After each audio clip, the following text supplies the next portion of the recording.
Ora, então, muito boa tarde, senhoras e senhores deputados. Penso que estamos em condição de iniciarmos esta nossa reunião ordinária e hoje temos como segundo ponto da ordem do dia por qual vamos começar uma audiência que nos foi solicitada pela Confederação Nacional dos Jovens Agricultores e Desenvolvimento Rural, a quem eu, de facto, dou as boas-vindas, aqui hoje com o Sr. Presidente Luís Saldanha e Carlos Franco. Muito obrigado por estarem connosco. É uma audiência que já tinha sido solicitada há algum tempo, que não tinha sido ainda possível realizar. O nosso calendário tem sido um pouco, muitas das vezes, interrompido por várias circunstâncias e só agora tivemos condições de o fazer. Portanto, dou-vos de facto as boas-vindas. Vamos começar esta audiência com uma intervenção inicial vossa, que tem uma duração até 8 minutos e depois vamos dar a voz aos partidos para vos questionarem ou vos solicitarem as informações que entenderem relevantes no âmbito da audiência que agora aqui é conferida. Por isso, mais uma vez, muito obrigado pela vossa presença, pedindo desculpa de facto só agora termos condições de vos receber, mas estamos a tentar regularizar aqui as nossas agendas e sem mais, passava de imediato a palavra a vós. Penso que neste caso ao Sr. Presidente da Direção, Luís Saldanha, a quem concedo 8 minutos. Faça favor. Ora, boa tarde, Sr. Presidente, muito obrigado portanto, pelas palavras e pela disponibilidade que nos foi dada esta oportunidade de estarmos aqui presentes e, às vezes, portanto, a vantagem de não ser no momento oportuno, digamos, não ser logo a seguir aos incêndios, que os assuntos podem ser discutidos, permite, de certa forma, ter alguma frieza, digamos, algum distanciamento em relação aos assuntos, de certa forma. O que acaba por ser até um tanto ou quanto, digamos, não digo que seja oportuno, mas esta situação dos incêndios, que é um problema que, infelizmente, ao longo dos anos vão-se sucedendo e que, invariavelmente, digamos, os problemas vão-se mantendo da mesma forma. Antes de me ter preparado para estar aqui presente, acabei por, de certa forma, revisitar a posição que a CNJ tinha tido em relação à questão dos incêndios. E posso dizer que encontrei que a nossa primeira posição, portanto, versa de 2005. Portanto, reparem, 2005 já foi há 21 anos, portanto, que falámos pela primeira vez, e a sequência que nos levou a ter posições sobre a relação dos incêndios prendia-se a duas coisas fundamentais. Uma...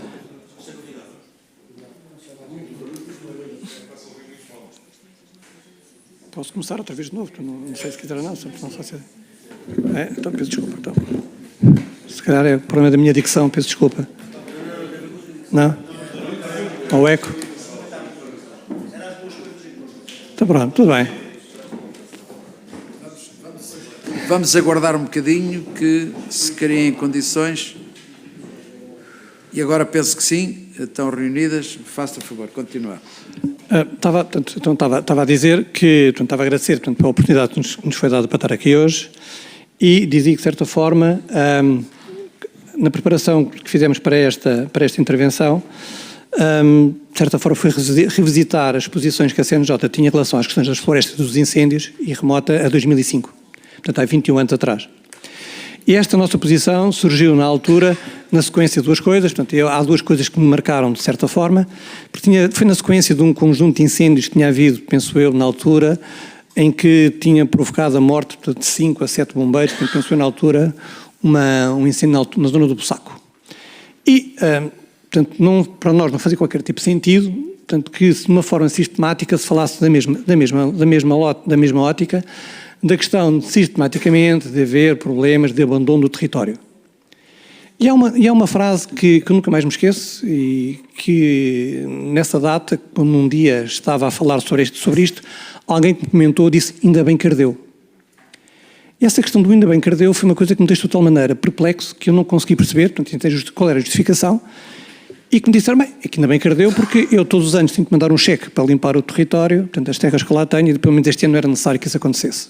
Pronto, isso levanta-nos a pensar que o problema dos incêndios é muito mais de um problema de caráter de segurança interna, é muito um problema de questão da gestão do território. própria gestão do território. E isso fez com que nós, portanto, a partir dessa data, começássemos, portanto, a insertar um conjunto de iniciativas, nomeadamente e apresentámos propostas para a criação de um banco de terras esse que era um instrumento de gestão do território, porque nós, o que é que nós dizíamos? Tinha aqui até uma notícia do Jornal Independente na altura que dizia: jovens querem terras tributadas. Nós queríamos a terra no mercado, ou havia duas hipóteses: ou as pessoas tratavam, ou arrendavam, ou vendiam, o que não se fazia sentido é que continuasse por simplesmente abandonado. Porque a situação do abandono que nós verificámos que levava a situações de risco. Até porque nós tínhamos conhecimento, de certa forma, que um dos problemas que os jovens tinham era o acesso à terra. Portanto, o acesso à terra é um problema de forma continuada e não fazia sentido que fôssemos um conjunto, num país de proprietários, em que não quisessem tomar conta da terra. E havia aqui um conjunto, digamos, de iniciativas, que, de certa forma, que envolvesse as autarquias locais, em que pudesse, de certa forma, também fazer com que o tal território que estava desocupado, que estava despovoado e que, de certa forma, não tinha rendimento, pudesse ter aqui uma utilização que até agora, portanto, não existia.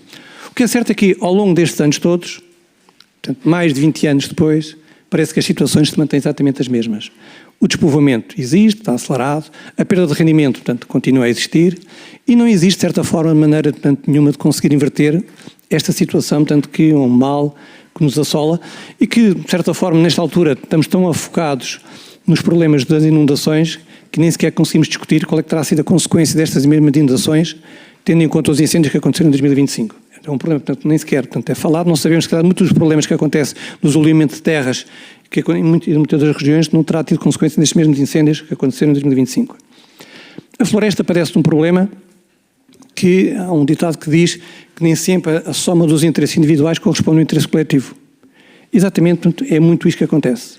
Temos muitos interesses individuais, seja que nível da área da produção, seja na área da questão da manutenção, seja por via, se calhar, do combate ao incêndio. Portanto, nós nos traz aqui, não é o combate que nos traz aqui assim, o que nos traz aqui assim é a gestão do território e as medidas necessárias para que esse território seja rentável para quem lá está, para que, de certa forma, possa inverter a questão do despovoamento, portanto, que é um problema que acontece de uma forma continuada, e que se possa, de certa forma, também haver uma política comum. Não há uma política comum, digamos, para a floresta a nível nacional. Portanto, pelo menos que seja agregadora. Voltando àquela questão dos interesses individuais, não corresponde ao interesse coletivo. Portanto, nós sabemos que não podemos ver isto numa visão compartimentada. E para além de, parece que a floresta, toda a gente, portanto, ninguém quer a floresta, mas toda a gente também se beneficia dela própria. A desarticulação que existe a nível dos próprios organismos, em que ou a floresta está na agricultura, ou está no ambiente, ou está na agricultura, mas o fundo florestal está no ambiente, em que há uma desarticulação total e continuada, digamos, das estruturas que faz a gestão da própria floresta, acaba, de certa forma, por dificultar, digamos, esta própria gestão do território, que nós tanto prezamos e achamos que é tão diverso, de região para região, que é difícil ter, ao mesmo tempo, uma política comum, mas ao mesmo tempo não podemos ter políticas, o somatório das políticas individuais, portanto não pode ser a alternativa. Há exemplos muito interessantes, portanto, no caso do Algarve, em que da gestão do território, das florestas, com associações locais, nomeadamente ligando à sinergética, em que fazem a limpeza dos próprios territórios, em que recebem um valor por isso e conseguem, de certa forma, também criar a questão, uma ocupação da territorial e evita que haja situações de incêndios, portanto, acho que para nós, portanto, deveria também ser tido em conta. Agora, ia só deixar aqui ao meu colega Carlos, uma vez que só temos 8 minutos, portanto, para ele falar sobre a questão das medidas que estão a decorrer agora e também só uma coisa muito simples. Muitas vezes, por melhor ou por mais bem intencionadas estejam as medidas, portanto, como seja querer que haja pastores em todas as zonas do país, não parece que isso seja a solução, digamos, para problemas de caráter estrutural. Portanto, acho que são medidas que precisam ser interessantes, mas não é estrutural. Faz favor, Carlos Franco, para concluir. Boa tarde a todos. Dando aqui uma nota breve sobre as questões ligadas ao investimento nas florestas e no meio rural, de forma geral. Uma preocupação que nós temos, apesar de nos congratularmos com o anúncio dos 30 milhões para o apoio ao pastoreio extensivo que nós temos agora, em que uma parte é dada aos animais e outra parte é dada à área, nós pensamos que a continuação meramente de ajudas, seja ao investimento, seja aos animais, não vai resolver o problema, porque o que vai resolver o problema verdadeiramente é se o pastoreio for rentável. Ou seja, porque senão vai continuar a ser um problema como já existia antes, porque já houve medidas de apoio aos animais, tem havido, e não tem sido isso que tem resolvido as questões.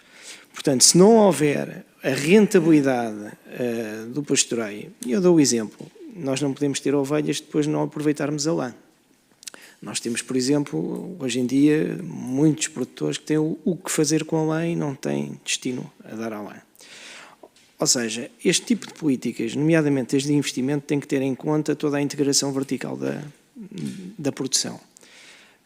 A floresta em Portugal não é a Amazónia, ou seja, não é uma floresta ambiental, é uma floresta de produção. Estamos a produzir eucalipto, pinheiro ou cortiça, como poderíamos produzir feijão, mandioca, outra coisa qualquer.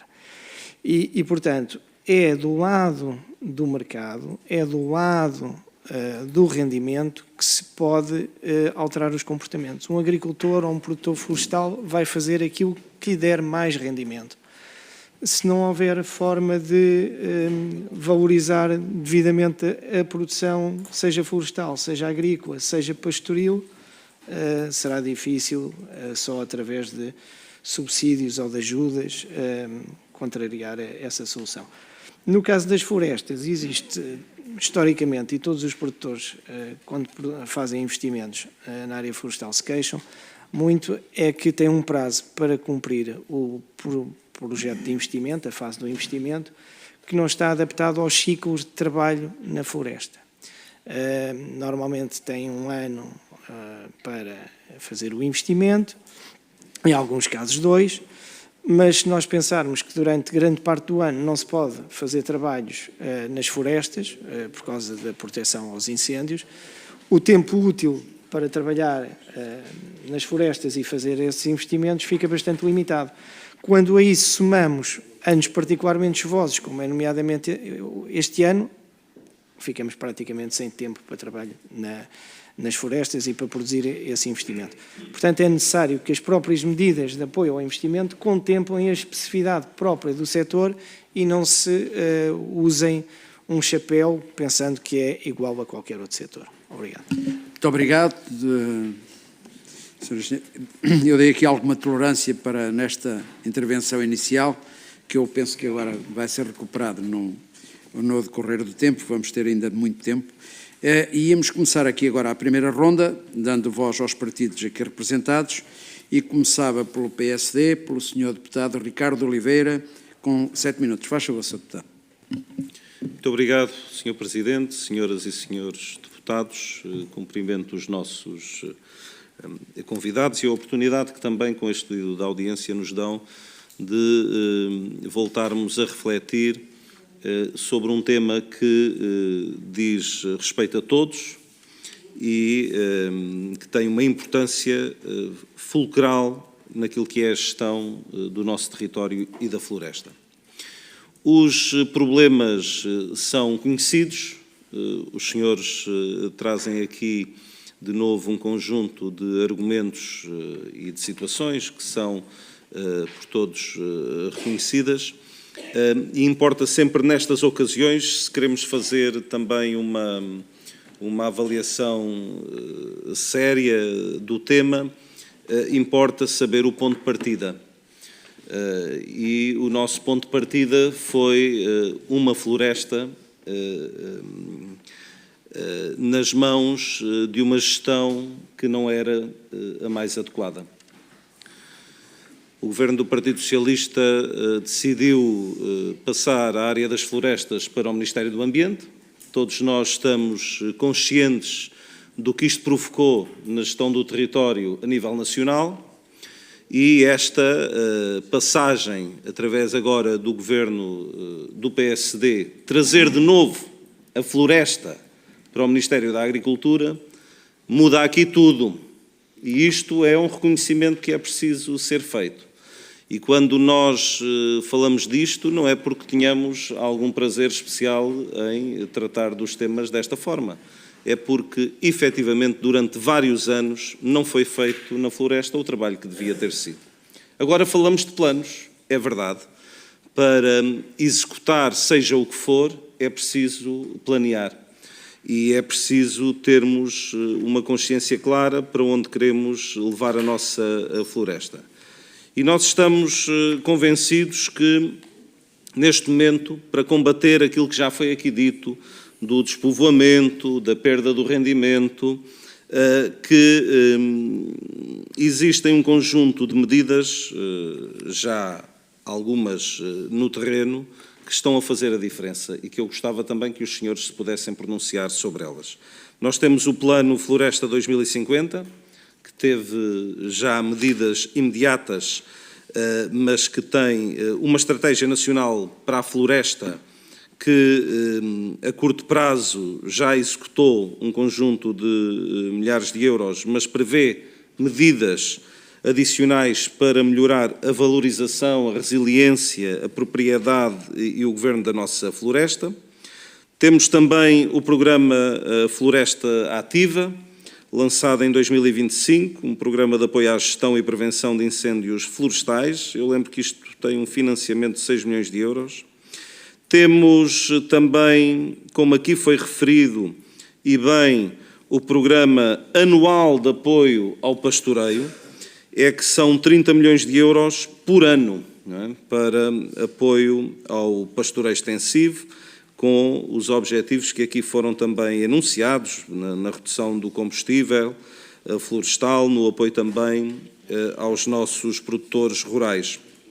Temos ainda a questão do Fundo Ambiental, os apoios e as medidas de limpeza levadas a cabo pela Secretaria de Estado das Florestas no que diz respeito à limpeza dos terrenos, o investimento que também já foi feito e continua a ser feito de 52 milhões de euros na compra de equipamentos para reforçar a capacidade de prevenção e intervenção nas áreas florestais. Quer dizer, é um conjunto amplo de medidas, é certo, mas todas elas muito concretas e todas elas muito vocacionadas para tentarmos, no curto prazo, redefinir, reorganizar a gestão da nossa floresta. Esse é o objetivo do Governo e eu gostava que também sobre isso os senhores pudessem dizer o que, portanto, a vossa opinião sobre todos estes programas que estão a ser lançados, porque certamente terão algo a dizer sobre isso.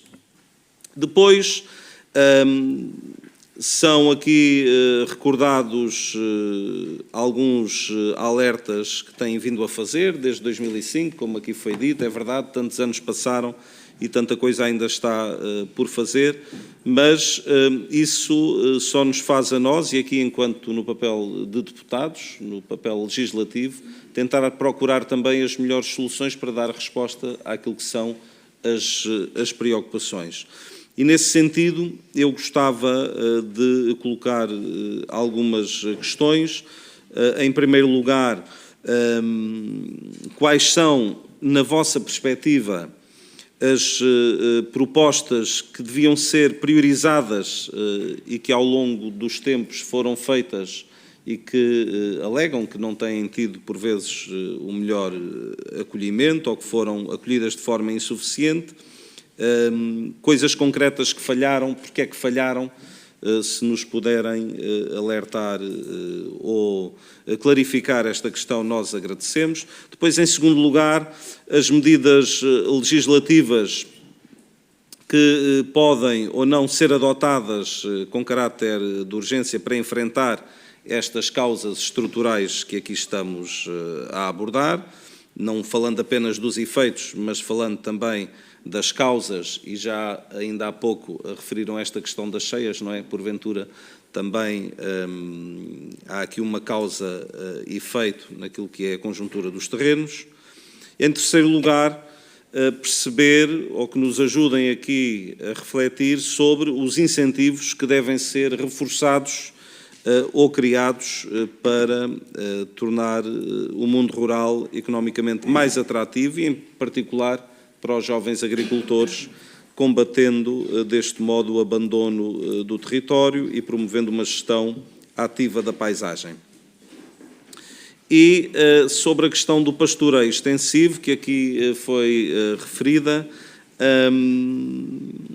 na vossa opinião, que instrumentos públicos podem ainda ser necessários para valorizar esta prática enquanto ferramenta de ordenamento do território e de prevenção estrutural?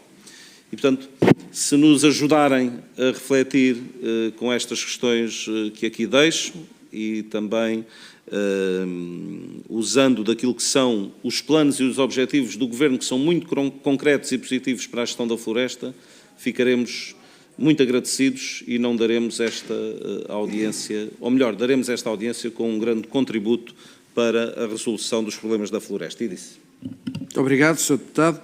E tem agora a palavra para responder o Sr. Luís Saldanha Miranda. Faz favor, Sr. Presidente. Ora, muito obrigado pelas palavras do Sr. Deputado Ricardo Oliveira. A questão focal em qualquer atividade económica é o rendimento. Pronto. E não havendo rendimento, portanto, é difícil. Portanto, se não há rendimento, abandona-se. Portanto, abandona-se as casas, abandona-se a floresta, abandona-se o território. Portanto, isto portanto, é mesmo assim. É das coisas mais básicas, portanto, que há sobre isto. O problema é como é que nós podemos ir buscar o rendimento. Portanto, como é que as pessoas podem buscar o rendimento? Não faz sentido que as pessoas que tenham que pagar para ter árvores para que os outros que tenham turismo ganhem dinheiro. Portanto, não sei se, de certa forma, estou a tentar, se conseguir explicar-me. Vou-lhe contar uma história que me aconteceu uns anos atrás. Fui ao norte de Inglaterra. Portanto, ao Lake District. Nós conhecemos mais ou menos lá o tal Jerez lá do sítio. E então, estava lá com, que mais me esqueço, Andrew Taft, e estava lá umas ovelhas, portanto, lá a pastar, até com a lã assim, pendente. Mas, Andrew, estas ovelhas estão boas para... os agricultores metem aqui as ovelhas aqui em março, portanto, estão aqui, as que nascem, as que morrem, chegam aqui em setembro, recolhem-nos outra vez. E perguntar-lhe, mas, Andrew, mas afinal das ovelhas, são boas para lã? Não, elas para lã não são grande coisa. Então são boas para carne. Não, elas para carne também não prestam. Mas afinal estão aqui a fazer aqui as ovelhas. Eu disse, se não tivessem cá as ovelhas, porque é que os 2 milhões de turistas vêm cá ver, portanto, e viriam e encontrariam se não tivesse cá? Pronto, para lhe explicar, portanto, isso foi o que aconteceu. Portanto, ou seja, para explicar então que temos que ver isto de uma lógica integrada. Portanto, é difícil falar só da floresta se não falarmos tudo o resto. Mas, se calhar não vejo ninguém que vá à Floresta Negra, portanto, na Alemanha, ninguém vai visitar uma floresta eucaliptal na zona centro fantástica. Vamos visitar carvalhos, vamos visitar castanheiros. Portanto, há um conjunto, por isso é que quando falo da gestão do território de uma forma integrada, eu tenho dificuldade em falar só da floresta, confesso. Portanto, como eu tenho dificuldade em falar só em jovens. Como tenho dificuldade, portanto, se eu não conseguir integrar as coisas de uma forma integrada, é muito difícil arranjar medidas específicas. Por isso é que eu dizia que os interesses individuais não correspondem ao interesse coletivo. Portanto, por isso é claro que as medidas do pastoreio, excelente, é bom que haja pastores, mas é bom que haja também, se calhar, leite para que depois, por sua vez, haja queijo para que as pessoas depois a seguir possam vender o queijo e possam ter rendimento dessa mesma.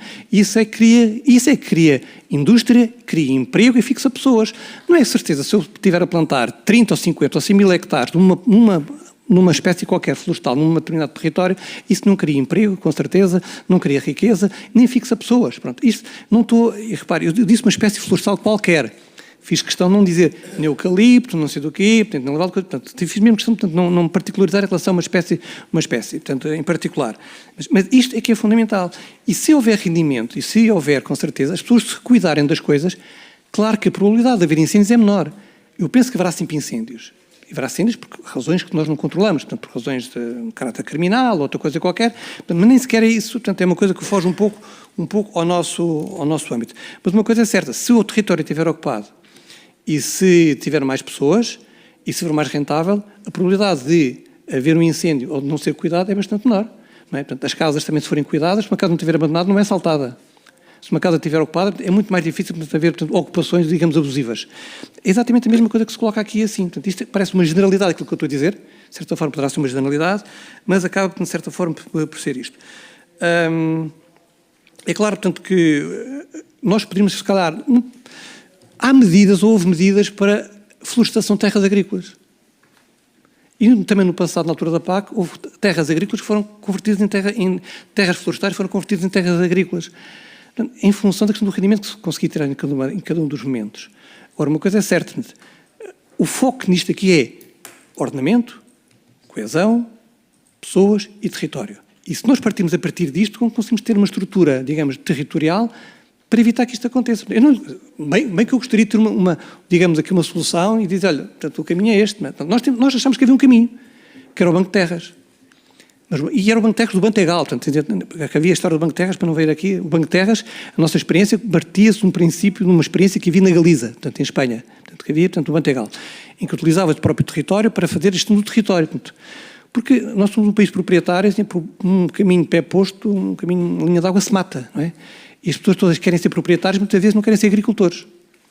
E se conseguimos aqui envolver as autarquias, a nível das juntas de freguesia, das autarquias, das câmaras municipais, sim, com certeza, se calhar conseguiríamos, portanto, ter uma inversão da situação que nós queremos.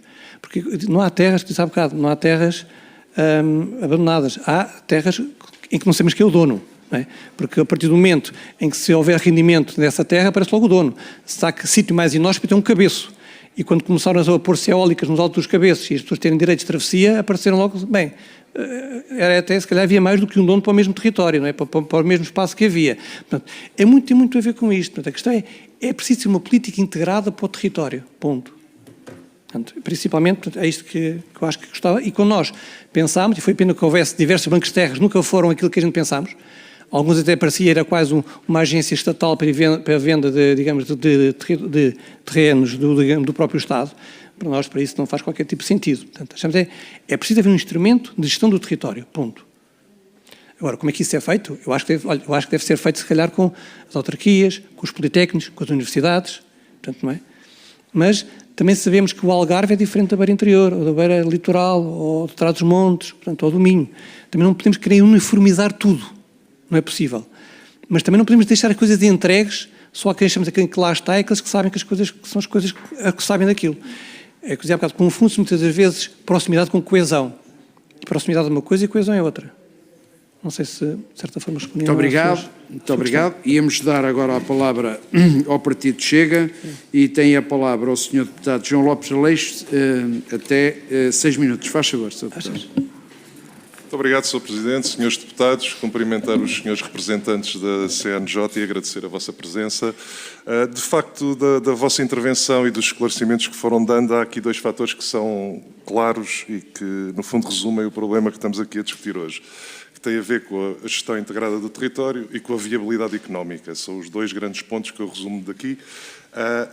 Ao que acresce o despovoamento, que pode-se discutir se é causa ou se é consequência, eu acho que é as 2 coisas, e isto tudo faz com que este problema seja agravado e ao que acresce também o problema é vermos concretizadas no terreno muitas medidas que foram sendo anunciadas e que muitas vezes não saem do papel ou são mal implementadas. E isto tudo redunda em que, novamente, em 2025, vimos um nível de área ardida bastante elevada, de cerca de 270 mil hectares e de cerca de 8 mil incêndios rurais. Olhando para os últimos anos, reparamos que não se trata de uma anomalia, acaba por ser um ciclo. Em 2017 tivemos valores históricos, depois de um grande fogo, normalmente os níveis baixam, também diminui a atenção política, no verão discutem-se os incêndios, no inverno discutem-se as cheias e acaba por isto ir-se arrastando, e o que é verdade, e já não me lembro se foi o senhor que referiu, a verdade é que em 2025 voltamos a ter um patamar bastante elevado e estamos claramente, não é num acaso, é num problema estrutural que está relacionado com os fatores que eu referi e que os senhores também referiram. Também sabemos, e também referiu isso na sua intervenção, que temos um problema montante, dado que a maioria das ignições tem origem humana, seja ela qual for, seja criminosa, seja negligência, seja o que for. Aliás, de acordo com o relatório preliminar da AGIF 2025, aponta para cerca de 98%. Isto é extremamente relevante e o que faz com que, muitas vezes, as causas naturais que são referidas para muita coisa representam uma fatia bastante residual. Isto explica parte, não explica tudo, porque há países com percentagens semelhantes ou comparáveis de ignições humanas e que, teoricamente, arderiam da mesma forma que Portugal, e a verdade é que isso não acontece. A diferença está, voltamos ao mesmo ponto, à gestão do território, como está organizado e gerido, e à viabilidade económica do mesmo. Temos, como também referia, um território altamente fragmentado, com milhares de pequenas parcelas, com alguns não sabemos os proprietários, outros são ausentes pelas razões também que referiu da questão, voltamos à viabilidade económica, e uma enorme dificuldade em criar uma escala para fazer essa gestão. Aliás, em muitos concelhos do interior sabemos que mais de metade dos territórios não sabemos das propriedades não sabemos a quem é que pertencem.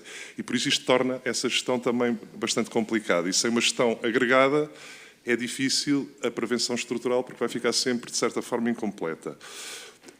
E, como referíamos, temos um despovoamento persistente e menos população significa também menos atividade económica, menos ocupação de território, menos vigilância informal, menos limpeza regular, menos pressão positiva e sabemos que quando não há gente acumula-se combustível, onde há combustível há risco. Como também já foi aqui referido, nos últimos meses foi apresentado o plano do Governo para a intervenção na floresta, o tal Floresta 2050, que tem uma virtude, que é olhar a longo prazo, estamos a falar de um horizonte até 2050, porque estas coisas têm que ser pensadas também a longo prazo. É recente, é impossível fazer alguma avaliação neste momento. O risco aqui é também, mais uma vez, não passar da fase das intenções e ter depois uma execução no terreno limitada ou que não corresponde aos objetivos. Por isso, o diagnóstico, já vimos, e isto acho que será comum a quase todas as forças políticas, é mais ou menos unânime, independentemente para onde apontarmos. A questão é o que é que falta fazer para resolver. Ainda há pouco referiu que era bom termos uma varinha de condão e ter a solução mágica que não temos, temos alguns caminhos. Aliás, e quando eu falava das coisas que não saem do papel, no vosso pedido de audiência tinha uma frase que eu tirei, que é que desde 2007 que apresentam propostas e algumas são mal implementadas no terreno ou são mal geridas, que acaba por ser um pouco o que eu referia. O que significa que não só temos um problema estrutural, mas também temos um problema de vontade e execução política.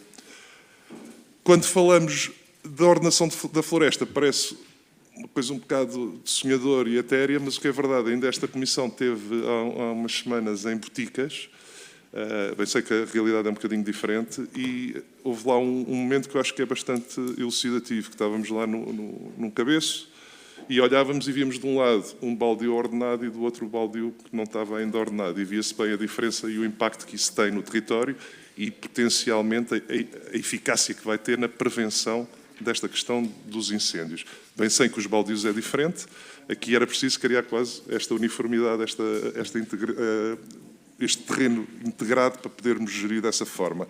E por isso, colocava-vos algumas questões, algumas que acabou de referir há pouco, que é das propostas que apresentaram nos últimos tempos e daquelas que preconizam, quais são aquelas que poderiam ser mais eficazes no terreno para resolver o problema. Na questão da posse e uso de terra, falou do Banco de Terras. Não sei se considera ainda que esse será o modelo mais realista para transformar esta dispersão de propriedades numa coisa integrada que permita essa gestão conjunta. Terceiro, falámos também do pastoreio extensivo, que em muitas zonas está a desaparecer.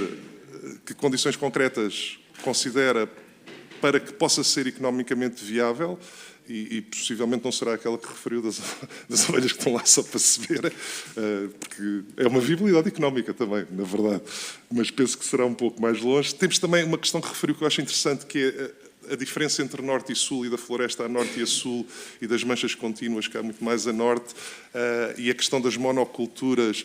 Como é que vem esse tema e como é que se pode promover uma diversificação garantindo ao mesmo tempo também a viabilidade económica? E, por fim,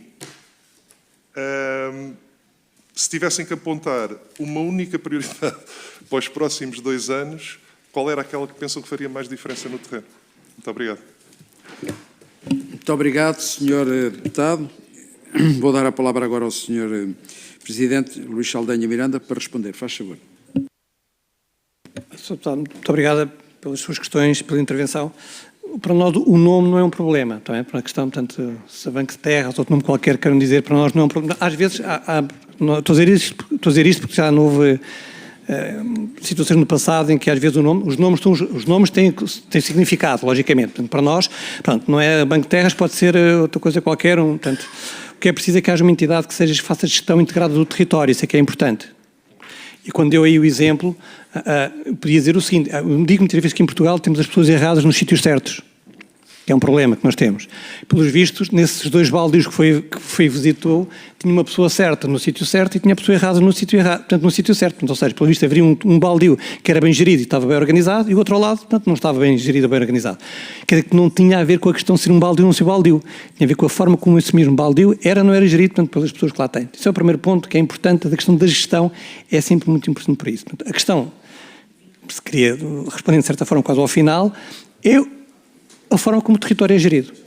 Isso é que é importante. Portanto, depois isso diz, é necessário que haja uma estrutura que gira o território, pronto, não é? E que as pessoas aceitem que ele possa ser gerido por aquela entidade.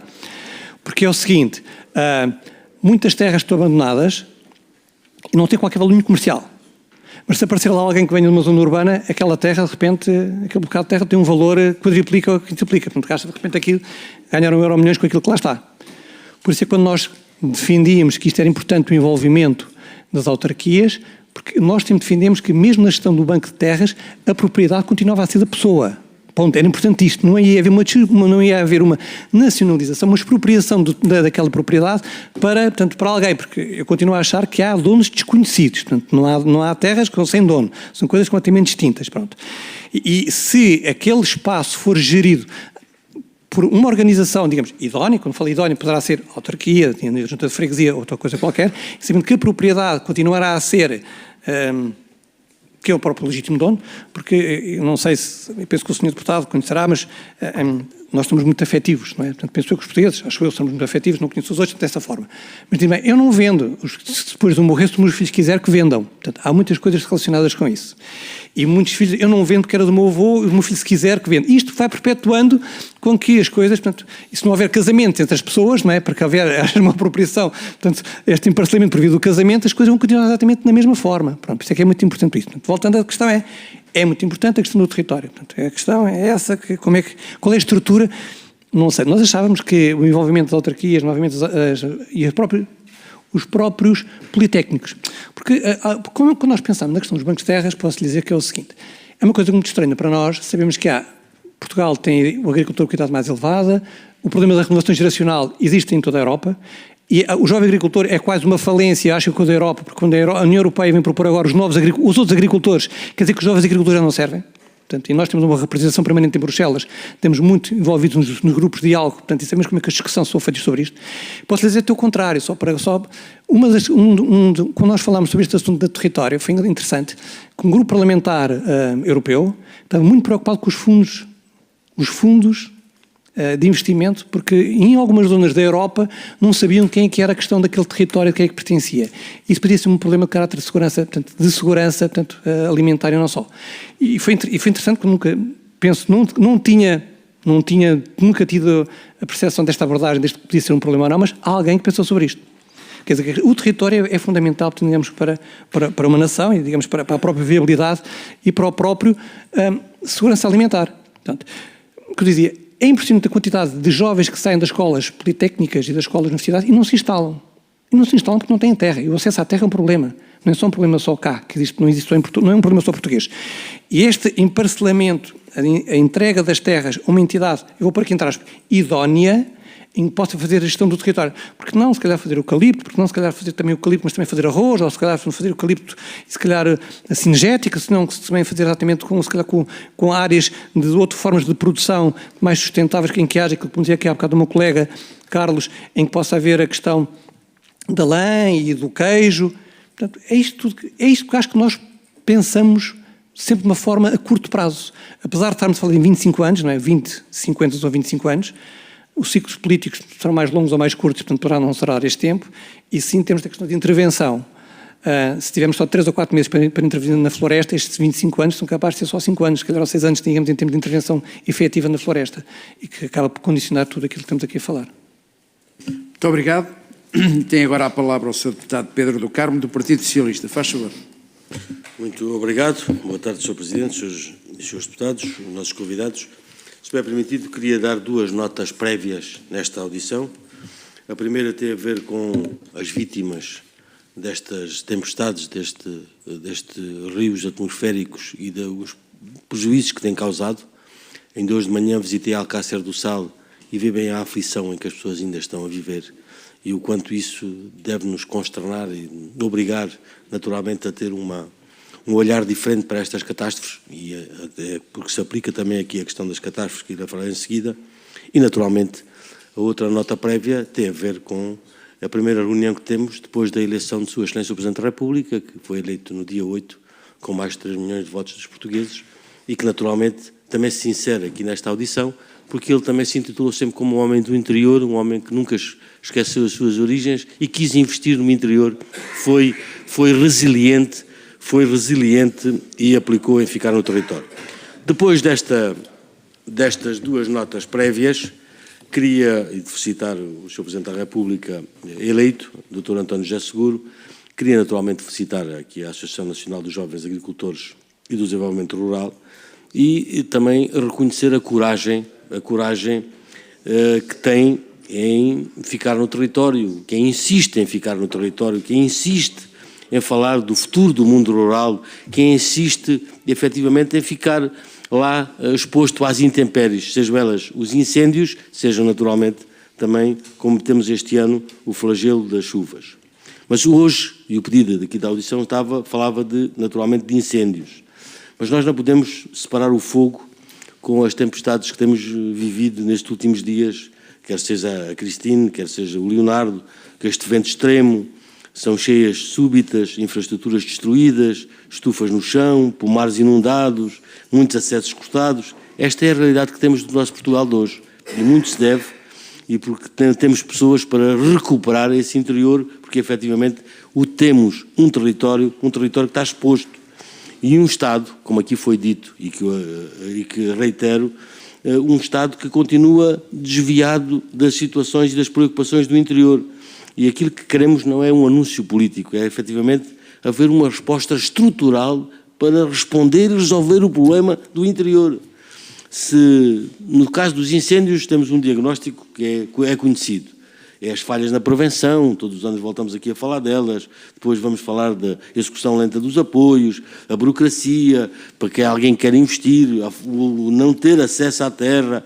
Depois falamos, como já foi aqui também aflorado, a gestão florestal, tudo tratado como um dossiê secundário e como é que colocamos efetivamente jovens agricultores para evitar esta barreira contra o abandono, contra esta acumulação de combustível, contra esse país que metade morre e metade começa a ter problemas de crescimento, que é naturalmente o litoral. Por isso, e a face disto, é urgente mudar de paradigma.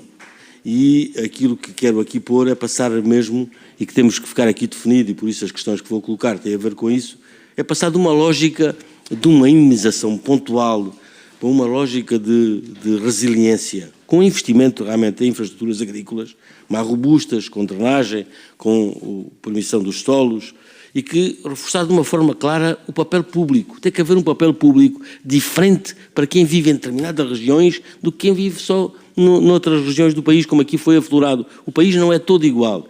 E esta partilha deste risco climático, haver aqui realmente um fundo de catástrofes, um fundo que tenha a ver com a questão dos seguros, uma forte componente pública, umas linhas de crédito de emergências que estejam já previamente destinadas, que sejam rápidas, que sejam céleres, que tenham juros naturalmente ao custo reduzido, ou zero, mas que tudo isto não seja pontual em cada vez que há uma intempérie. Sempre tem que ser o contrário, a lógica, temos que inverter. Sempre que há intempéries, está aqui o quadro de respostas que está previamente definido. Senão andamos sempre a ver quem é que é melhor, quem grita mais alto, quem apresenta mais propostas. E é para garantir esta execução, de uma forma simplificada, real, em resolver os procedimentos, real nos procedimentos para resolver os problemas das pessoas, e que não seja aquilo que temos sempre, que é um labirinto democrático, e que não há aqui uma confiança, uma estabilidade entre as vítimas, entre os agricultores, entre os jovens agricultores, para que venham para o futuro, e o próprio Estado. Por isso, e por muito do que já aqui foi aflorado, tenho 3 questões muito breves, para Vossas Excelências, que nos ajudem a responder aqui para também a nossa atuação enquanto membros desta Comissão, enquanto deputados da Nação. Por isso, e até dado o caráter já prolongado que esta audiência tinha sido feita, efetivamente se sentiram, e na sequência dos incêndios, que é esse o propósito, e das tempestades recentes, se houve aqui alguma mudança real na rapidez e na simplicidade dos apoios, ou continua-se a deparar com o mesmo bloqueio burocrático do país? Então, só uma nota que ainda hoje foi resolvido, e que é oportuno e é entre parênteses. Alcácer do Sal, vítima das cheias que foi aqui aflorado. 2 farmácias ficaram inundadas sem capacidade de dar resposta. Ainda estavam hoje, estava o Sr. Presidente da Câmara a resolver com o Sr. Ministro da Saúde, para conseguirem que o Infarmed licenciasse um espaço alternativo onde pudessem vender medicamentos. E para isso exigiam uma malha burocrática de plantas, de instalação, etc, etc. Estamos a falar de 2 farmácias que estão fechadas. Teve que levar à intervenção direta destes 2 responsáveis políticos, felizmente parece que ultrapassada, uma coisa tão simples como é um novo posto de farmácia. Mas isto é a burocracia que temos. Segunda questão, é oportuna. Os critérios atuais para a reposição do potencial produtivo e para os apoios pós-catástrofes estão a chegar efetivamente aos jovens agricultores e às pequenas explorações, ou deixam demasiadas situações de fora continuadamente? 3, por último. Que medidas prioritárias ao nível dos seguros, que tem sido aqui até muito aflorado nesta e em muitas outras comissões, do Fundo de Catástrofes e da adaptação das explorações, que consideram essenciais para que os jovens agricultores possam continuar a ser um pilar da coesão territorial, em vez de vítimas recorrentes de cada novo verão de fogo ou de cada inverno de tempestades? Efetivamente é importante para nós ouvir a vossa opinião nestas 3 questões. Muito obrigado, Sr. Deputado. E dava agora a palavra ao Sr. Presidente, na direção, Luís Saldanha. Carlos Franco, faz favor para responder. Tentando aqui responder de forma abrangente ao conjunto de questões que agradeço. Eu não gosto de fazer críticas ou reparos a um governo em particular, ou uma força política em particular, face àquilo que normalmente são as execuções políticas. Eu penso que normalmente todos os eleitos, sejam de que partido que for, desde uma ponta à outra, o seu principal interesse é o interesse nacional e que as coisas corram bem na governação e na implementação das diferentes políticas. Obviamente, cada um tem a sua forma de chegar lá, todos tentam o seu melhor e muitas das vezes as coisas não funcionam. Mas não funcionam por vontade de cada um deles. Eu gosto de separar o que é o Estado e o que é o Governo. Porque os governos passam e o Estado continua. O Estado português já tem 900 anos, independente das formas de governo. E faço sempre aqui uma reflexão que é, para muitos de nós, lembrar-nos de uma série britânica de grande sucesso, que era o Yes Minister e o Yes Prime Minister, em que os ministros e os governantes realmente não mandavam nada. E havia um Sir Humphrey, que era esse da administração pública, que verdadeiramente mexia aos cordoinhos e fazia as coisas andarem ou não andarem. Neste caso não andavam porque o interesse era que tudo ficasse na mesma. Ora, muitos dos problemas que nós verificamos, e há pouco referia a questão das ajudas e às catástrofes que têm havido, ainda há pouco, antes de vir para cá, estava a falar com uns produtores que me diziam que ainda tinham ajudas de 25 dos incêndios e disso tudo para receber. Como certamente, infelizmente, destes problemas que estamos a ter agora, daqui por um ano, se calhar, ainda vai haver pessoas que não receberam deste. Não tem a ver com o governo propriamente dito ou com os deputados da maioria, não, tem a ver com a máquina do Estado. E quando há pouco o meu colega falava das pessoas certas nos sítios certos, não é necessariamente nos governos ou na Assembleia, é os executores, quem realmente faz as coisas. E a exigência que se consegue pôr sobre a própria administração pública e os meios que se dota a administração pública, porque isso também é muito importante, ou seja, nós não podemos esvaziar a administração pública e depois pedir grande coisa. Se nós tirarmos o motor de um Ferrari e metermos lá o motor de um Mini, não podemos continuar à espera que o Ferrari desenvolva da mesma maneira.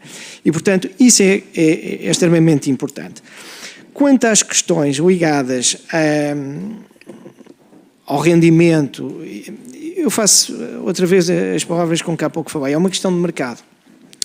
Quem é que beneficia dos mercados desregulados e em que funciona quase a lei da selva? Normalmente é o comprador, é o empresário que compra mais barato, é o empresário que tem mão de obra mais escravizada. Aqui na floresta é mais ou menos a mesma coisa. Quem beneficia com o estado de floresta em que está é quem compra a madeira e produz a pasta de papel. Vamos ser claros. Eu não represento nenhuma indústria nem pasta de papel, portanto estou à vontade para isso, mas para eles é melhor comprar a madeira mais barata do que mais cara. A madeira teria que ser mais cara se o território fosse mais ordenado, se tivesse que haver mais investimento na gestão da propriedade. Portanto, enquanto não se resolver este problema, o mesmo se passa com os agricultores. O problema dos agricultores, muitas vezes, ao nível do rendimento, nós não queremos mais ajudas, queremos melhor preço. E o preço está na relação da cadeia de produção. E na floresta é a mesma coisa. Portanto, se nós queremos que a floresta seja mais bem tratada, o produtor florestal tem que vender melhor a madeira, que é para poder ter faixas de contenção, fazer a limpeza da floresta de outra maneira, ter esses custos, assumir esses custos, e depois ter a madeira mais bem paga. Se isso não acontecer, não vamos ter a solução. Era só o comentário que fazia às questões levantadas. Obrigado. Muito obrigado. E vamos passar agora para o Sr. Deputado e também Vice-Presidente desta Comissão, Mário Amorim Lopes, da IEL, para colocar as suas questões. Até 4 minutos. Faz favor, Sr. Deputado. Muito obrigado, Sr. Presidente. Muito boa tarde a todas as senhoras e os senhores deputados e também aqui aos representantes da Confederação dos Jovens Agricultores. Eu não ia fazer nenhum ponto prévio, mas depois da intervenção aqui do meu colega Pedro do Carmo, vou ter de fazer esse ponto prévio, porque o Sr. Deputado, não me refiro especificamente ao Sr. Deputado Pedro Carmo, que eu sei que no caso particular dele não se aplica, mas disse que o agora eleito Presidente da República, António José Seguro, que conhecia muito bem, nunca se esqueceu as suas terras. É verdade, ele nunca se esqueceu as suas terras. Quem se esqueceu dele durante muito tempo foi o Partido Socialista. Não é o caso do Sr. Deputado Pedro do Carmo, não é o caso, bem sei, do Sr. Deputado Pedro do Carmo, mas é o caso, sim, de muitos colegas seus do Partido Socialista. De resto, já agora também, o Sr. Deputado ficava aqui a tarde toda a dar exemplos de pessoas do Partido Socialista que demoraram muito tempo a apoiar António José Seguro. Relativamente à questão que testemunhou das duas farmácias que não conseguiram encontrar um espaço e que conseguiram resolver o problema porque o Infarmed, a Ministra da Saúde, foi lá e atribuiu isso e bem a um grande novelo, uma grande malha burocrática que existe em Portugal, estamos completamente de acordo. A pergunta retórica que eu deixo é quem é que criou essa malha burocrática que de facto inferniza a vida a toda a gente. Mas indo ao ponto que nos convoca aqui a esta reunião, o abandono da floresta é obviamente multifatorial, não depende apenas de um só fator. Eu creio que os senhores representantes da Confederação já aludiram aos principais pontos. Antes de mais, os agricultores já não são tanto, infelizmente, mas eram os grandes gestores florestais e do território português, e por força do abandono da profissão, isso levou ao abandono também dos territórios, que foram deixados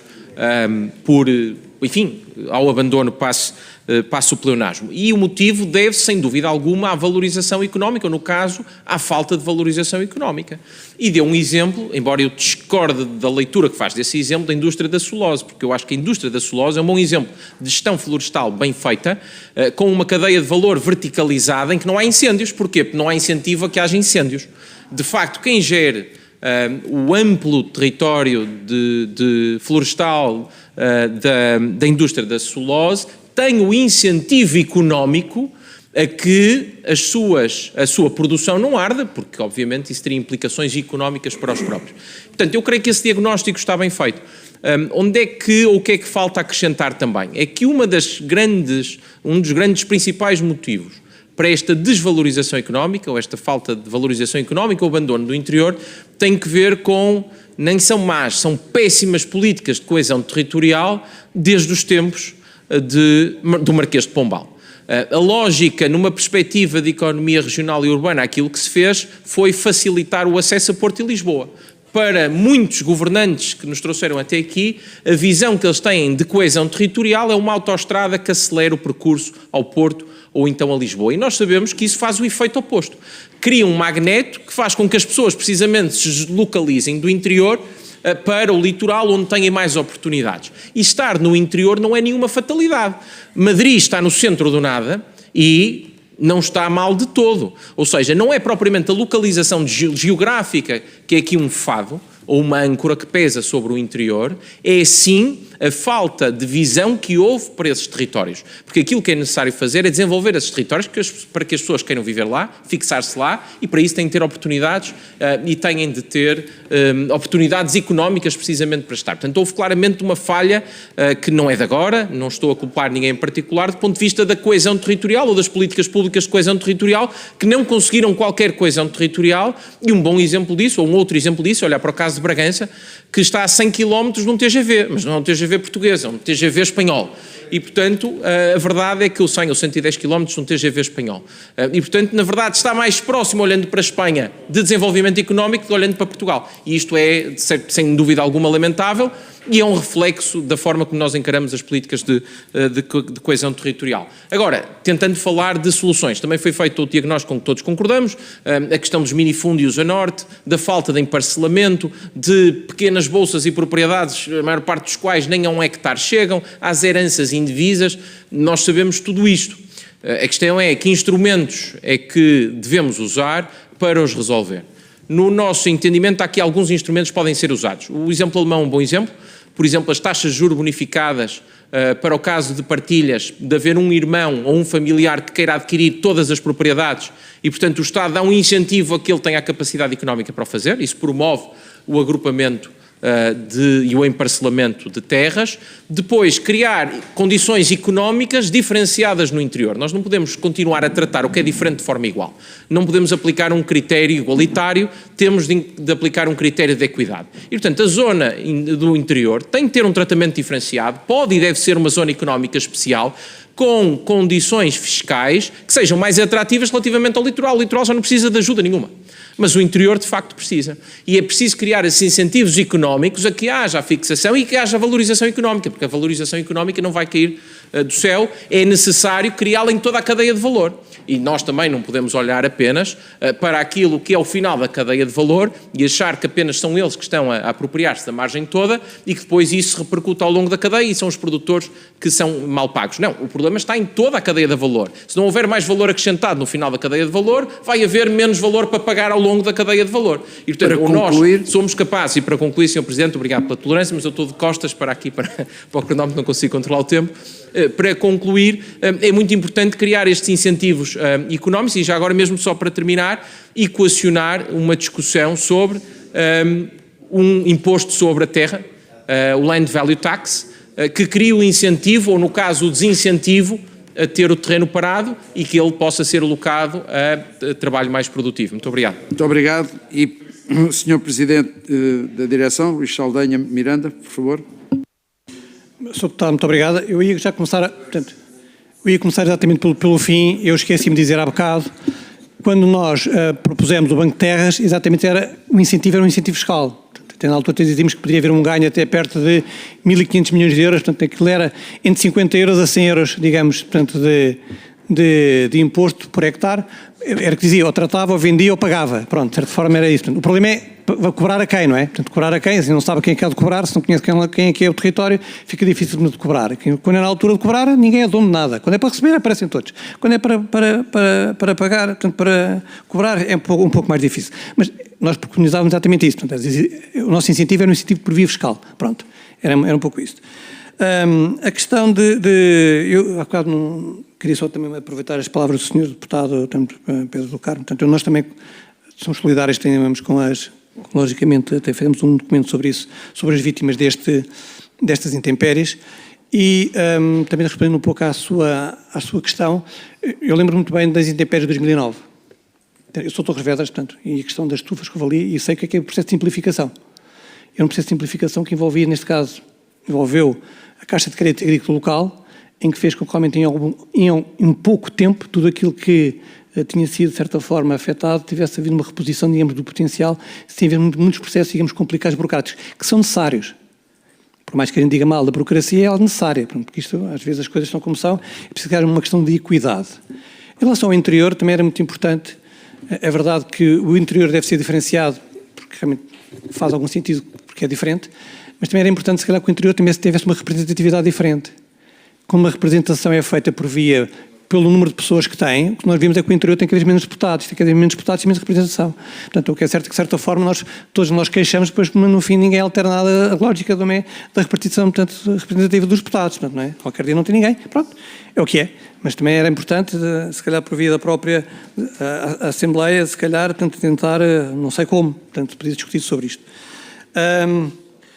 A questão do território, sim, senhora, é verdade, concordamos todos. É verdade, também Bragança tem muita dinâmica, porque também tem um Politécnico muito dinâmico. E grande parte dos alunos que lá estão, nem sequer são alunos que são de Bragança. Portanto, são alunos que vêm de outras zonas que acabam de criar emprego e fixam-se. Há muitas pessoas que se calhar conhecem, aliás, conheço alguns casos de continentais, que temos de chamar assim, que foram estudar para os Açores e ficaram lá. Pronto. Há muitas pessoas que estavam, se calhar, portanto, daqui foram estudar para o Algarve e ficaram no Algarve a trabalhar e construíram lá a família. Pronto, a questão é haver serviços e haver estruturas que possam lá ficar, tem um custo. Quer dizer, mas temos que saber, ter um território tem um custo. Porque senão pedimos aos espanhóis para virem cá fazer, portanto, o serviço junto à fronteira seria mais barato. Portanto, não é por isso. Um território tem um custo. E é preciso saber se estamos disponíveis ou não para pagar esse custo que está associado. A questão, é verdade, da pasta de papel, ou seja, da floresta, infelizmente, não é o facto de se ganhar mais, não quer dizer que haja uma distribuição mais equitativa do dinheiro. Isso não existe. Portanto, não é bom, a não ser que seja por via. Aliás, portanto, nem sequer há uma questão, às vezes administrativa, nem sequer se gosta, mas é assim. Portanto, e agora uma coisa à parte, que nem sequer tem a ver com isto, preocupa-nos um pouco, a tal verticalização que existe hoje em dia nas grandes superfícies, começam já a ter na distribuição, já têm produção, já têm estruturas intermédias, já têm a venda, não parece que isso seja uma boa forma de funcionar no mercado. Em alguns países, mesmo nos Estados Unidos, quando há demasiado, quando o monopólio, portanto, quando o mercado é um mercado enviesado, não tem problemas de intervir e desfazer esse mesmo monopólio que existe por parte das próprias grandes empresas. Portanto, pronto, estou a questão de falar de celulose, mas podemos da mesma forma. Portanto, se puderem comprar mais barato, não vão pagar mais caro. Portanto, o objetivo deles é a remuneração do capital. Portanto, não é a questão, não é pagar, digamos, aos seus fornecedores. Devia ser. Portanto, porque uma coisa é certa, se nós não tivermos também produtores, também não temos também matéria-prima também para depois podermos, portanto, fazer o nosso negócio. Para concluir. Pronto, acho que não tinha mais nada para dizer em relação a isto. Muito obrigado. Tem agora a palavra o Sr. Deputado Jorge Pinto, do LIVRE. Faz favor, 3 minutos. Muito obrigado, Sr. Presidente. Cumprimento as senhoras e senhores deputados, cumprimento também os nossos convidados e tentando respeitar o meu limite temporal, dizer apenas que concordo com muito do que foi dito e nem sequer tenho problemas em concordar com o grupo parlamentar do PSD quando apresentou esta recente proposta do Governo para o pastoreio, 3 milhões de euros anuais, pelo menos durante 5 anos, parece-nos uma boa proposta. Esperemos, 30 milhões, peço desculpa, durante 5 anos, pelo menos, parece-nos uma boa proposta, até porque, como foi notícia, julgo que no Expresso há umas semanas, o setor da lei em Portugal está por um fio, julgo que foi mesmo o título utilizado, porque estamos a enterrar, não sabemos o que fazer com ela, não há sítios sequer onde lavar a lei em Portugal, um recurso natural que poderíamos estar a valorizar muito mais do que acontece. E eu não podia estar mais de acordo quando falam do problema do despovoamento. E eu que nem sequer venho propriamente do interior, eu venho ainda do distrito do Porto, da Amarante, mas uma cidade que tem perdido população, ao ponto nas recentes eleições autárquicas termos menos 2 vereadores do que nas anteriores, precisamente porque perdemos população. Por isso concordo. Isso reflete-se não só no número de vereadores, mas depois, posteriormente, também no número de deputados que aqui representam estes territórios que têm vindo a perder população por muitas razões.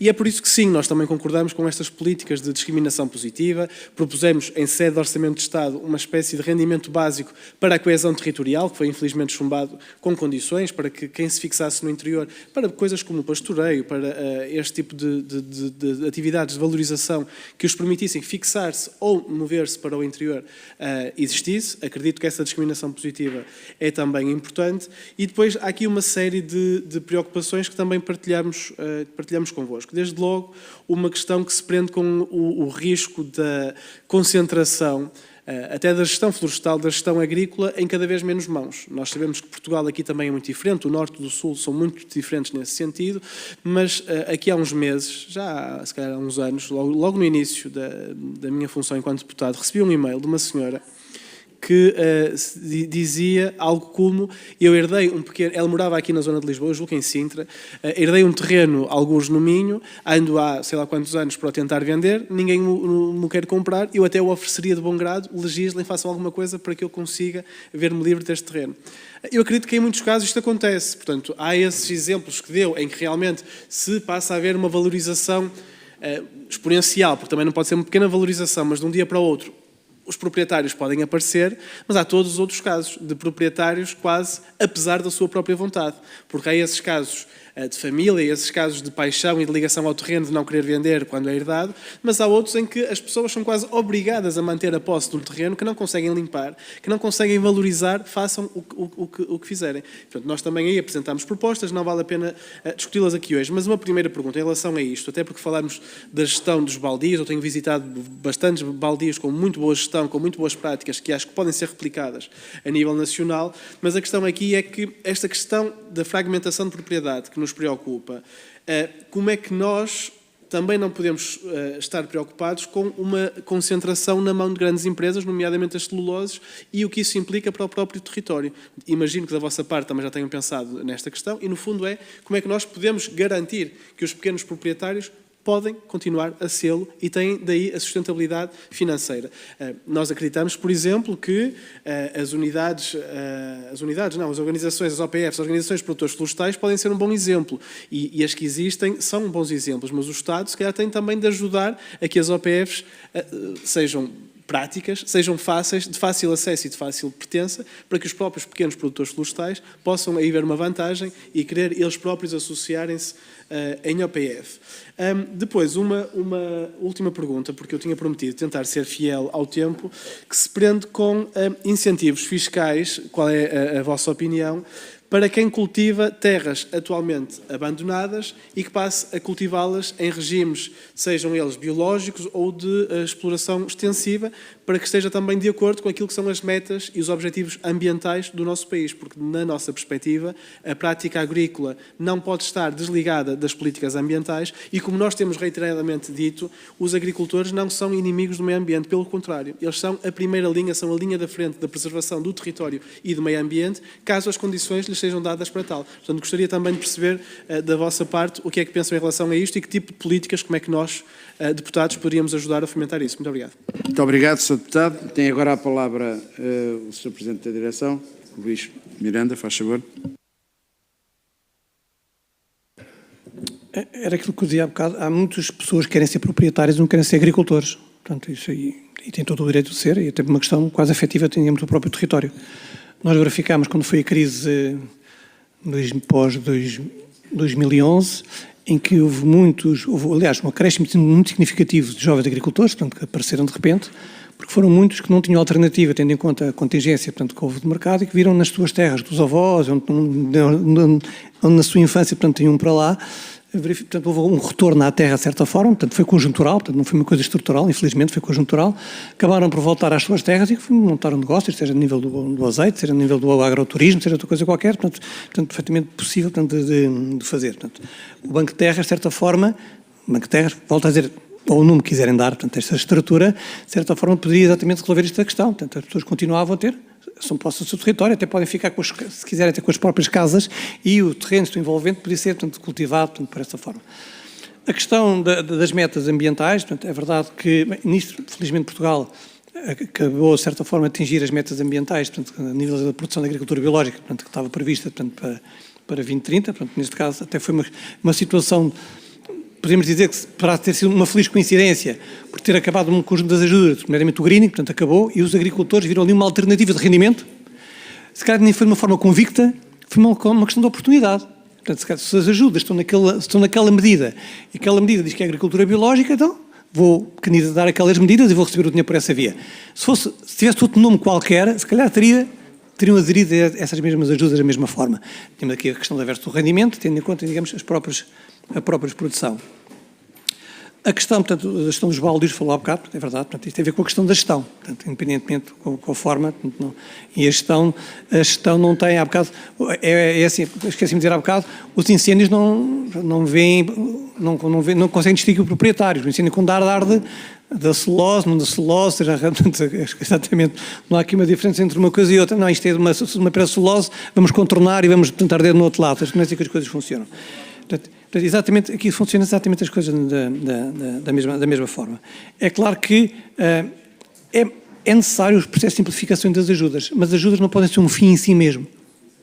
As ajudas têm que ser um mecanismo para poder implementar as coisas, porque senão as coisas começam e acabam, portanto, quando acaba a ajuda, acaba o próprio apoio, e nós queremos que as coisas sejam sustentáveis e rentáveis muito para além disso. Isso é uma questão estrutural. Portanto, isso que é importante. Voltamos à questão do início. Questão do território, questão do território de uma forma integrada, portanto, e com os próprios atores, exatamente também dessa mesma região, mas não esquecer a dinâmica, digamos, global. Nós não somos defensores do só somos defensores do SNS, não num serviço municipal de saúde, certo ou não? Portanto, exatamente deve ser uma questão estrutural. E acho que é muito importante que as coisas sejam vistas desta forma. Muito obrigado. E tem agora a palavra o Sr. Deputado Alfredo Maia, do Partido Comunista Português. Faz favor, Sr. Deputado.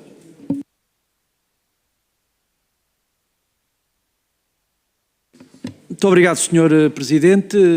Cumprimento a Confederação, agradeço muito as contribuições que já foram trazidas, quer por iniciativa, quer as respostas a questões colocadas pelos senhores deputados.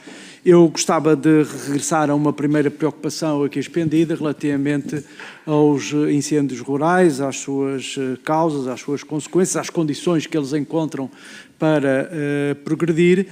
Eu creio que o Sr. Presidente referiu aqui, o Sr. Presidente da Confederação referiu aqui os grandes incêndios de 2005, que foram de facto extraordinariamente dramáticos, mas a verdade é que desde 2005, 2017, por aí fora, um conjunto de comissões técnicas, da própria comissão, esta comissão em mandatos anteriores, produziu um vasto acervo de relatórios, recomendações, e há uma questão que o meu partido coloca com frequência, ainda há pouco tempo, no âmbito da discussão da proposta de criação da Comissão Técnica Independente, é qual é o balanço que, nomeadamente, as confederações fazem da aplicação do conjunto de relatórios, recomendações e até medidas legislativas que foram tomadas. E, portanto, desse ponto de vista, eu gostaria de perguntar-vos desde logo o que é que falta fazer. Há muita coisa decidida, o que é que falta fazer? Foi aqui colocada com toda a justiça a questão do despovoamento do território e, em relação a isso, nós consideramos que é inseparável do recuo de um conjunto de serviços públicos fundamentais que processo esse que contribui para a erosão populacional num conjunto significativo de territórios. E falamos de escolas, de agências bancárias, de postos de correio, de centros de saúde, de hospitais com maior nível de diferenciação, etc., porque as pessoas querem naturalmente sentir-se seguras onde quer que estejam. Depois foi aqui colocada a questão, também por iniciativa da Confederação, e bem, relativamente à composição da floresta e ao perfil de floresta que temos e a floresta que queremos. E foi aqui até usada a ideia de que, no essencial, até tendo em conta a composição da floresta, que ela é muitas vezes mais de produção do que de conservação, e certamente estamos de acordo que a floresta de conservação é absolutamente vital, desde logo para assegurar os ciclos da água e do carbono, para produzir e conservar o solo, mas também para gerar outros produtos que são indispensáveis, do mel, enfim, para quem gostar à caça, passando pela micocultura, pelos frutos florestais, frutos silvestres, enfim, uma imensidão de produtos dos quais é possível obter rendimento. Ora, mas eu gostava de colocar aqui a questão, é justamente da compatibilização de usos, ou seja, encontrar o justo equilíbrio entre as funções de conservação e as funções de produção de rendimento, qualquer que seja a origem, seja material lenhoso, seja micocultura, o que quer que seja água, o que quer que seja, e em relação à questão do rendimento, colocar este problema que também já aqui foi identificado, que é o de valor justo à produção. E é manifesto que esse valor justo à produção tem vindo a degradar-se, não só em relação mesmo à produção na ótica da fileira industrial da pasta do papel, mas também, uma vez que já há uma exploração muito significativa da biomassa para fins energéticos, não apenas para a queima direta, mas também para a produção de pellets. E a pergunta que gostaria de colocar-vos é qual é a avaliação que fazem neste momento de se confirmam ou não essa enorme degradação dos preços ao produtor. E os indicadores que temos é que sim, essa degradação é muitíssimo grande e pende sempre contra os produtores. Gostaria também de colocar, e tenho que terminar, Sr. Presidente, não é? Em relação às medidas de prevenção estrutural, e serei muito telegráfico, desde as ações de fogo controlado, gestão de faixas de combustível, qual é a avaliação que fazem do estado da arte? Muito obrigado. E desculpe, Sr. Presidente, mas eu tenho o relógio nas costas. Muito obrigado. Muito obrigado, Sr. Deputado. Como sabem, eu dei aqui alguma tolerância porque parti do princípio que os senhores deputados não iam usar uma prerrogativa de uma outra ronda e, portanto, por isso achei que era era muito mais eficaz a gestão do tempo, dar alguma tolerância para encerrarmos aqui com a resposta do Sr. Presidente esta audiência, porque vamos ter outra a seguir. Sobre a mesma matéria. Sr. Presidente, faz favor. Digamos, esta intervenção entre mim e o meu colega, só por favor. Portanto, eu concordo certamente com o Sr. Deputado a questão dos serviços, é verdade, portanto, não havendo serviços não é possível fixar pessoas. Numa intervenção muito engraçada que houve em Bruxelas o ano passado, em que pediu uma intervenção de uma jovem agricultora, portanto até era dinamarquesa, ela dizia que tinha que optar entre ter filhos ou ter vacas. Portanto, é o que ela dizia, de certa forma. Portanto, se eu para ter filhos não posso estar aqui, portanto, se eu quiser ter as vacas, não tenho serviços, digamos, para poder, digamos, acompanhar os filhos que eu queria ter. E, grosso modo, um pouco isso. Portanto, ou seja, se não houver serviços, dificilmente consegue-se, portanto, fixar pessoas e o resto, portanto, tudo está associado. É verdade que a questão funcional, era o que dizia há bocado, portanto, se não houver pessoas, se não houver agricultura, a maneira mais fácil é plantar. Portanto, é plantar, portanto, e plantar aquilo que à partida possa ser mais rentável, digamos, para quem planta, portanto, não quer dizer que seja para o território, portanto, digamos, se isso for entregue, digamos, a um fundo de investimento, portanto, se for também julgamos que não irá acrescentar muito valor a isso. Há aqui uma coisa importante que é a questão do valor justo da remuneração e a questão do pagamento dos bens públicos, que é uma coisa que é discutida, já houve no passado, foi falado e depois, no entanto, deixou-se cair, e como é que é difícil conseguir atribuir um valor ao bem público, digamos, quanto é que é, portanto, não é? De que forma, portanto, porque tem que por hectare. É claro que se tivermos também a tipologia e o perfil da floresta, se tivermos só de calhar pinheiro bravo, dificilmente conseguimos outra valorização que não seja querer fazer paletes ou outra coisa qualquer. Portanto, não temos móveis, não temos outra coisa qualquer, outras coisas associadas. Portanto, as maneiras chamadas madeiras mais nobres, que têm um rendimento muito mais longo, portanto, ou seja, o seu corte é muito mais longo prazo. E se não tiver uma forma de rendimento até chegar à altura do corte, portanto, vou para aquilo que é muito mais rápido, que é, seja o eucalipto ou de qualquer tipo de floresta. Mas há outras como as coisas associadas, podemos falar que são da cortiça, podemos falar do medronho, podemos falar de tantas coisas dos cogumelos, há tanto rendimento alternativo da floresta que podemos ter, muitas vezes não é falado e é escurado. E já agora também seria, ainda bem que falou na questão do mel, e é uma preocupação que nos traz de certa forma, até porque nós fazemos parte do grupo de diálogo, digamos, da apicultura em Bruxelas. É engraçado porque a estratégia da polinização na Comissão Europeia está no ambiente e a apicultura está na agricultura. Portanto, é uma coisa que não deixa de ser estranho, portanto, mas as coisas funcionam é mais ou menos assim, esta discordância que há. Mas o que é certo é que estes incêndios podem pôr em causa também a própria produção do mel DOP, portanto, que é muito importante para as próprias regiões, em que, não havendo floresta, portanto, está na ardeia, portanto, lá está, as ursos, portanto, também é uma atividade complementar e que acaba, portanto, de certa forma, por se perder e que é importante, portanto, ter isso em conta. Carlos, queres dizer alguma coisa, não? Faz favor, Carlos. Só para dar aqui notas complementares, a questão do território e do seu esvaziamento, para além da questão económica, tem uma questão de soberania. A questão dos serviços. Não é por acaso que Portugal envia uma carta para as selvagens todos os anos. É que a demonstração de que asseguramos a distribuição postal para aquele território é a demonstração de soberania. Da mesma forma, temos que assegurar serviços públicos no conjunto do nosso território, porque se um dia destes os Correios de Espanha, que já fazem distribuição postal em Portugal, forem os únicos a fazer distribuição postal num determinado território, mais dia menos dia podiam reclamar praticamente a soberania desses territórios. E se formos nascer a Badajoz, ou aqui ou ali, ou apanhar o TGV a 40 km de Bragança, é óbvio que precisamos de que o território seja densificado do ponto de vista dos serviços públicos, porque esses serviços públicos são a representação do próprio Estado. E, portanto, onde já há Estado, há Portugal, de certa forma.